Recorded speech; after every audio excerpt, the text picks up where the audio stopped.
शहदाए आटा।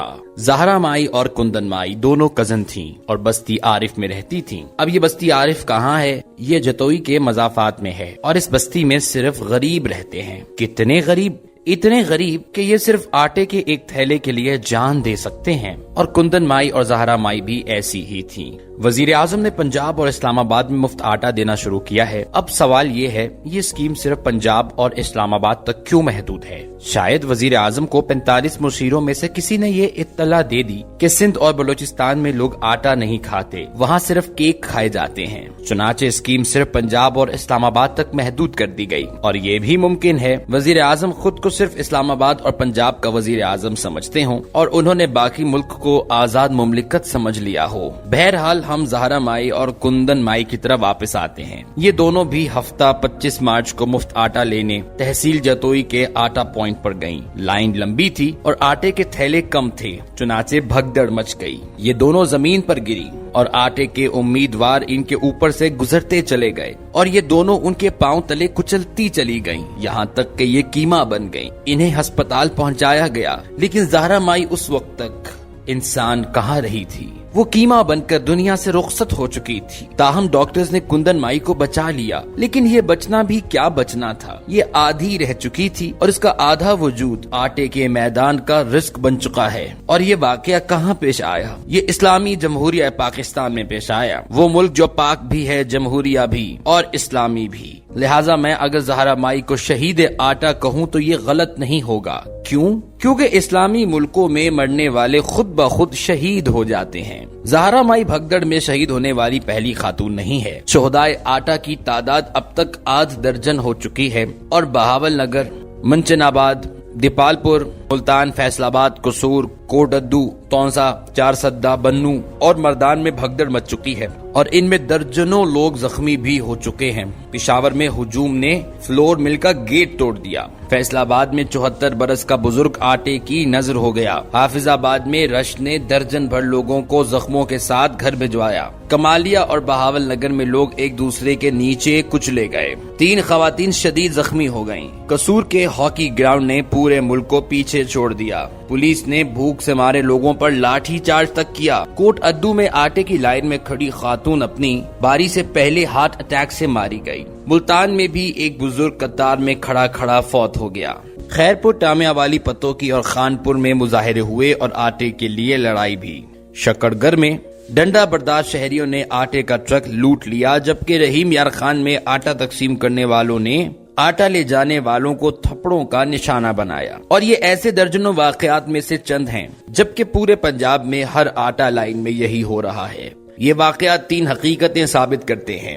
अव्वल, मुल्क में गुर्बत इस सतह तक पहुंच चुकी है जहां लोग आटे के एक थैले के लिए जान की बाजी लगा देते हैं। लिहाजा आप खुद अंदाजा कर लीजिए हम कहां खड़े हैं। दोम, हम मिनहैसुल कौम नज़्म ज़ब्त, सब्र और बर्दाश्त से महरूम हैं। हमारे लोग आटे का थैला लेने के लिए भी कतार नहीं बना सकते, अपनी बारी का इंतजार नहीं कर सकते और अपने जैसे गरीबों का एहसास नहीं कर सकते। और ये अलमियों की शिकार कौम के लिए कितना बड़ा मसला है। और सोम, हमारे ब्यूरोक्रेटिक और सरकारी निजाम में भी इतनी अहलियत नहीं रही कि ये इज्जत और डिसिप्लिन के साथ आटा ही तकसीम कर सके। लिहाजा फिर सवाल ये है, हमारी अफसरशाही अगर ये भी नहीं कर सकती तो फिर इस सारे ताम झाम की क्या जरूरत है? और हम सारी ब्यूरोक्रेसी खत्म करके ये रकम गरीबों में तकसीम क्यों नहीं कर देते? कम से कम इन लोगों का आटा तो पूरा हो जाएगा। क्या कौमें ऐसी होती हैं? क्या मुल्क इस तरह चलते हैं? हम माने या न माने, लेकिन ये हकीकत है। हम सिस्टम के फेलियर की बदतरीन मिसाल हैं। हम मुल्क में आज तक ट्रैफिक सीधी नहीं कर सके, रेलवे फाटक नहीं बना सके, कौम को सीट बेल्ट और हेलमेट के इस्तेमाल पर राजी नहीं कर सके, डॉक्टरी नुस्खे के बगैर अद्वियात की फरोख्त कंट्रोल नहीं कर सके, नशा आवर अद्वियात पर काबू नहीं पा सके, झूठे मुकदमात नहीं रोक सके, जाली डॉक्टर्स, जाली डिग्रियों और जाली प्रोडक्ट्स नहीं रोक सके, और हम आज तक आवाम को असली खुराक तक नहीं दे सके। सवाल ये है, फिर हम खुद को मुल्क क्यों कहते हैं?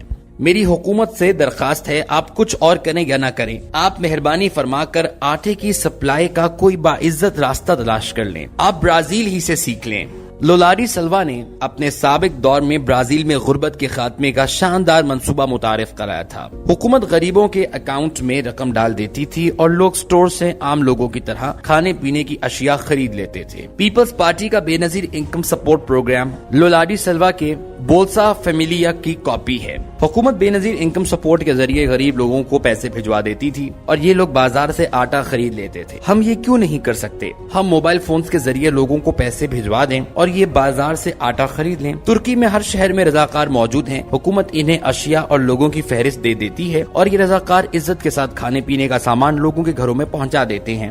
ہم 22 کروڑ لوگوں کا ملک ہیں۔ کیا حکومت کو 22 کروڑ لوگوں میں سے 2 کروڑ رضاکار نہیں مل سکتے؟ ہم ایک ہی بار رضاکار فورس کیوں نہیں بنا لیتے؟ حکومت اناؤنس کرے، لوگ خود کو بطور رضاکار رجسٹرڈ کرائیں اور حکومت آفات اور ایسی آٹا اسکیموں کے دوران رضاکاروں کی مدد لے لے۔ ملک میں اخوت، سیلانی، الخدمت اور ریڈ فاؤنڈیشن جیسی سینکڑوں NGOs ہیں۔ یہ نیک نیت لوگ ہیں، حکومت ان کی مدد لے سکتی ہے۔ یہ لوگ نہایت ایمانداری سے رقم اور راشن تقسیم کر دیں گے اور حکومت فون کر کے تصدیق کر لے گی۔ اور ملک میں سرکاری اور غیر سرکاری اسکولوں کا طویل ترین نیٹ ورک موجود ہے۔ ملک کے تمام حصوں میں اسکول اور کالجز ہیں۔ حکومت یہ فریضہ اسکولوں کے ہیڈ ماسٹرز کو بھی سونپ سکتی ہے۔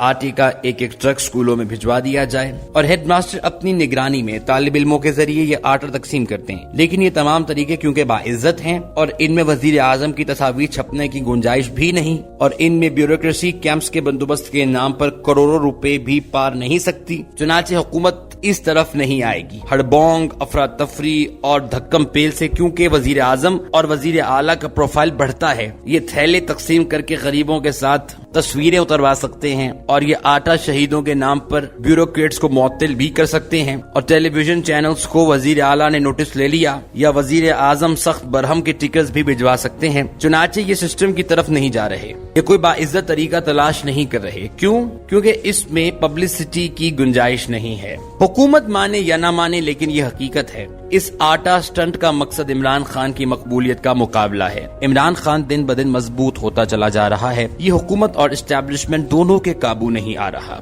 حکومت نے لاہور کا 25 مارچ کا جلسہ ناکام بنانے کے لیے ایڑی چوٹی کا زور لگا لیا، مگر لاہور کا جلسہ ہوا اور یہ بھرپور بھی تھا۔ میں عمران خان کی طرز سیاست سے اتفاق نہیں کرتا۔ میرا خیال ہے عمران خان کے پاس ملک کو بحران سے نکالنے کا کوئی پلان موجود نہیں۔ یہ اسٹیبلشمنٹ کی بھرپور سپورٹ کے باوجود اگر 3.5 سال میں کچھ نہیں کر سکے تھے تو یہ اس بار اسٹیبلشمنٹ کے بغیر کیا پہاڑ توڑ لیں گے؟ مگر اس کے باوجود یہ حقیقت اپنی جگہ قائم ہے، عمران خان اپنی شہرت کی پیک چھو رہے ہیں، لوگ ان کے ساتھ ہیں اور اگر آج الیکشن ہو جائے تو عوام عمران خان کے کھمبے کو بھی ووٹ دے دیں گے۔ تاہم یہ بات بھی درست ہے، عمران خان کا اگلا دور ملک کا مشکل ترین دور ہوگا۔ عمران خان 6 ماہ نہیں نکال سکیں گے اور ان 6 ماہ میں ملک بحیرہ عرب میں تیر رہا ہوگا، مگر اس حقیقت کو اس وقت کون سنے گا، کون مانے گا؟ لوگوں کے پاگل پن کو ایک ہیرو چاہیے اور عمران خان اس وقت ہیرو ہیں اور پوری ریاست اور پوری حکومت مل کر بھی عمران خان کا قد چھوٹا نہیں کر پا رہی۔ عمران خان روزانہ کی بنیاد پر بڑے ہوتے چلے جا رہے ہیں اور وزیر اعظم اگر ایسی درجنوں آٹا اسکیمیں بھی شروع کر لیں تو بھی یہ عمران خان کا مقابلہ نہیں کر سکیں گے۔ عمران خان وہ مولا ہے جسے صرف مولا ہی مار سکتا ہے، یہ وہ آگ ہے جو ہمیشہ اپنے ہی وجود میں جل کر بجھتی ہے اور عمران خان کو بجھانے کا صرف ایک ہی طریقہ ہے، آپ اسے جلنے دیں۔ عمران خان کے شعلے اپنے آپ سے ٹکرا کر ختم ہو جائیں گے، مگر میں جانتا ہوں PDM یہ رسک نہیں لے گی، یہ الیکشن نہیں کرائے گی اور اسی طرح آٹے جیسے سٹنٹس میں دفن ہوتی چلی جائے گی، یہاں تک کہ یہ لوگ ایک دوسرے کو ووٹ دینے کے قابل بھی نہیں رہیں گے۔